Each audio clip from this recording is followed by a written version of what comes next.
Hello students, welcome to ஃபோர்கர் academy. நான் உங்கள் பாலபேசுகிறேன். நிறைய பேர் என்கிட்ட கேட்கக்கூடிய ஒரு கொஸ்டின், சார் ஸ்டெனோ டைபிஸ்ட் படிச்சிருந்தா தமிழ் அண்ட் மேக்ஸ் மட்டும் நல்லா பார்த்தா போதுமா, ஜாப் கிடைச்சிருமா அப்படின்ட்டு ஒரு கேள்வி கேட்பாங்க. அந்த கேள்விக்காண்டி தான் இந்த வீடியோ நான் மேக் பண்ணியிருக்கேன். ஓகேவா? இந்த வீடியோ முழுமையாக பாருங்கள், நிச்சயம் உங்களுக்கு யூஸ்ஃபுல்லாக இருக்கும்.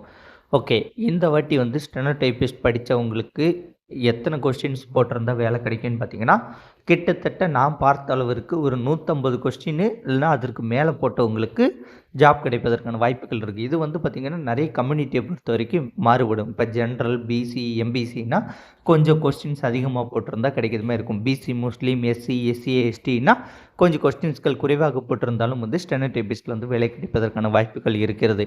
இதற்கு முன்னாடி 2022 குரூப் 4 எக்ஸாம் நீங்கள் எடுத்து பார்த்தீங்கன்னா ஒரு 125 கொஸ்டின் டு 135 கொஸ்டின் இந்த ரேஞ்சுக்குள்ளே போட்டிருந்தாலே பார்த்திங்கன்னா ஜென்ரல், பிசி, பிசி முஸ்லீமு, எஸ்சி, எஸ்சி, எஸ்டி அப்படின்ட்டு எல்லாருக்குமே கிடைக்கும். ரொம்ப ஒரு 90 கொஸ்டின் போட்டிருந்தாலும் ஸ்டெனோ டைபிஸ்டில் வேலை கிடைப்பதற்கான வாய்ப்புகள் இருந்துச்சு.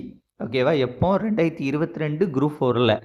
இப்போ 2024 குரூப் 4ல் பார்த்திங்கன்னா காம்படிஷன் அதிகமாகிட்டு. ஸ்டெனோ டைபிஸ்ட் வச்சுருந்தாலும் ஸ்டெனோ டைபிஸ்ட் வச்சுருக்கிறவங்க நல்லா ப்ரிப்பேர் பண்ணுறாங்க. ஓகேவா?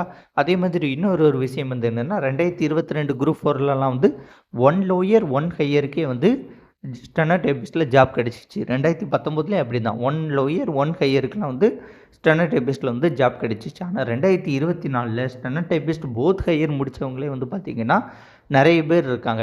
ஒரு 2000 பேர் 3000 பேர் ரேஞ்சில் இருப்பதினால் என்ன ஆகுது, ஸ்டெனோ டைபிஸ்டில் போத் ஹையரில் முடிக்கிறவங்க எவ்வளோ மார்க்கோ அவங்களுக்கு தான் வேலை கிடைப்பதற்கான வாய்ப்புகள் அதிகமாக இருக்கிறது. இப்போ உதாரணத்திற்கு பிசி முஸ்லீமில் பார்த்திங்கன்னா போத் ஹையர் நிறைய பேர் முடிக்கலை அப்படின்ட்டு வச்சுக்கிட்டால் அவங்களுக்கு மட்டும் வேணால் 1 லோயர் 1 ஹையரில் முடிச்சிருந்தால் ஸ்டெனோ டைபிஸ்டில் ஜாப் கிடைப்பதற்கான வாய்ப்புகள் அதிகமாக இருக்குது. அதனால் இப்போ நிறைய மாறிட்டு. நீங்கள் சிம்பிளாக என்ன ஞாபகம் வச்சுக்கணுன்னா, ஸ்டெனோ டைபிஸ்ட்டை மறந்துட்டு நான் ஜூனியர் அசிஸ்டண்ட் லெவலுக்கு படிப்பேன் அப்படின்ட்டுனா படிங்க.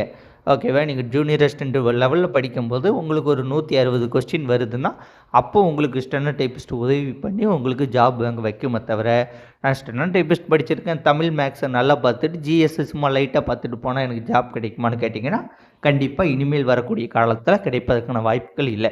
இப்போவே 150 கொஸ்டின்ஸ்க்கு மேலே இருக்குன்னா கண்டிப்பாக அடுத்த வருஷத்தில் வரும்போது ஒரு 155 அப்படிங்கிறது ஸ்டெனோ டைபிஸ்ட்டுக்கு கண்டிப்பாக தொடும். ஸோ 155 கொஸ்டினுக்கு தான் நான் ப்ரிப்பேர் பண்ணுவேன்ட்டுலாம் கரெக்டாக ப்ரிப்பேர் பண்ண முடியாது. நம்ம ஒரு 170க்கு மேலே எடுக்கணும்னு ப்ரிப்பேர் பண்ணால் தான் அங்கங்கே கொஞ்சம் குறைஞ்சி ஒரு 155 கொஸ்டின்ஸ்னு வரும். நமக்கு ஸ்டெனோ டைபிஸ்ட்டில் ஜாப் கிடைக்கும். ஸோ ஸ்டெனோ டைபிஸ்ட் அப்படிங்கிறதுலே காம்படிஷன் அதிகமாகிட்டு அப்படின்ட்டு நீங்கள் புரிஞ்சுக்கோங்க. நீவாக யாராட்டு டிஎன்பிஎஸ்சிக்கு ப்ரிப்பேர் பண்ண போகிறீங்க அப்படின்னா இந்த ஸ்டெனோ டைபிஸ்ட்லாம் என்னை பொறுத்த வரைக்கும் படிக்காதீங்க. இப்போ படித்தவங்க பார்த்திங்கன்னா போத் ஹையர் முடிச்சு வச்சுருங்க. ஓகேவா? இல்லைன்னா அது உங்களுடைய தனிப்பட்ட விருப்பம். நம்ம இதை கஷ்டப்பட்டு போத் ஹையரை முடிக்கவா, இல்லைன்னா இப்படியே நிப்பாட்டிட்டு நம்ம ஜூனியர் அசிஸ்டண்ட்டாக இதுக்கே டிஎன்பிஎஸ்சி ஜூனியர் அசிஸ்டண்ட் விஏஓ இந்த இதுக்கே படிக்கலாமா அப்படிங்கிறத நீங்கள் முடிவு பண்ணிக்கோங்க. புதுசாக படிக்கிறவங்களுக்கு பார்த்தீங்கன்னா நான் இந்த ஸ்டெனோ டைபிஸ்ட்டை இனிமேல் சஜெக்ஷன் பண்ண மாட்டேன் படிங்கன்னு. ஏன்னா இந்த ஸ்டெனோ டைபிஸ்ட் முன்னால் ரொம்ப யூஸ்ஃபுல்லாக இருந்துச்சு. ஓகே, இது ஸ்டெனோ டைபிஸ்ட் படித்தா ஒரு 120 கொஸ்டின் போட்டாலே வேலை கிடைச்சிருது அப்படிங்கிறது மாதிரி இருந்துச்சு. ஆனால் ஸ்டெனோ டைபிஸ்ட்டை படிப்பதற்கே கஷ்டப்பட்டு 2 to 3 வருஷம் கஷ்டப்பட்டு படித்து திரும்ப பார்த்திங்கன்னா இவ்வளோ மார்க் எடுப்பதற்கு நீங்கள் 2 to 3 வருஷம் டிஎன்பிஎஸ்சியை படித்தாலே ஈஸியாக ஜாப் வாங்க முடியும். அதனால் என்னுடைய ப்ரிஃபரன்ஸில் இனிமேல் ஸ்டெனோ டைபிஸ்ட் இருக்காது. டைபிஸ்ட் போத் ஹையர் வச்சுருந்தா ஓகே, இனிமேல் டைபிஸ்ட் போத் ஹையருக்கும் பெரும்பாலும் யூஸ்ஃபுல் இருக்காது. ஏன்னா ஒரு 3 to 5 கொஸ்டின் தானே. முடித்து வைத்தவர்களுக்கு சூப்பர். இனிமேல் நான் அதை கஷ்டப்பட்டு 2 வருஷம் 3 வருஷம் முடிக்க போகிறேன், அதுக்கப்புறம் டிஎன்பிஎஸ்சி படிக்க போகிறேன்ட்டுலாம் யாரும் நினைக்காதீங்க, வராதிங்க. ஏன்னா நீங்கள் அதெல்லாம் முடிச்சுட்டு வரதுக்குள்ளே இங்கே என்ன ஆகிரும் பார்த்தீங்கன்னா, இப்போ நீங்கள் உதாரணத்துக்கு ஸ்டெனோ டைபிஸ்ட்லாம் முடிச்சுட்டு டிஎன்பிஎஸ்சிக்கு படிக்க ப்ரிப்பேர் பண்ணலான்னு நினச்சிங்கன்னா, இல்லைன்னா அது கூடயே ப்ரிப்பேர் பண்ணால் கூட உங்களுக்கு மார்க் அப்படிங்கிறது ஒரு 3 to 4 இயர்ஸ் கழித்து எல்லாமே ஈக்குவல் ஆயிரும். டைப்பிஸ்ட்டுக்கும் ஸ்டெனோ டைப்பிஸ்ட்டுக்கும் பார்த்திங்கன்னா ஒரு 3 கொஸ்டின் 4 கொஸ்டின் வித்தியாசம் இருக்கும்.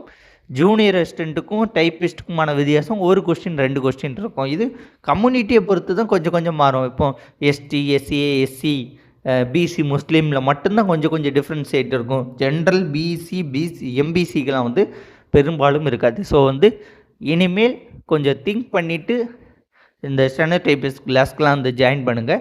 லோயர் முடித்தவங்க ஹையர் முடிக்கலாமா திங்க் பண்ணிவிட்டு ஹையர் முடிங்க. யாராக இருந்தாலும் ஸ்டெனோ டைபிஸ்ட் மறந்து வச்சுக்கிட்டு டிஎன்பிசிக்கு படிச்சிங்கன்னா கண்டிப்பாக உங்களுக்கு வேலை கிடைக்கும். ஸ்டெனோ டைபிஸ்ட் இருக்குன்ட்டு தமிழ் மேக்ஸ் மட்டும் படித்தா வேலை கிடைக்குமான்ட்டு இனிமேல் கேட்காதீங்க. தேங்க்யூ. வேறு ஒரு வீடியோ சந்திப்போம். நன்றி, வணக்கம், பை.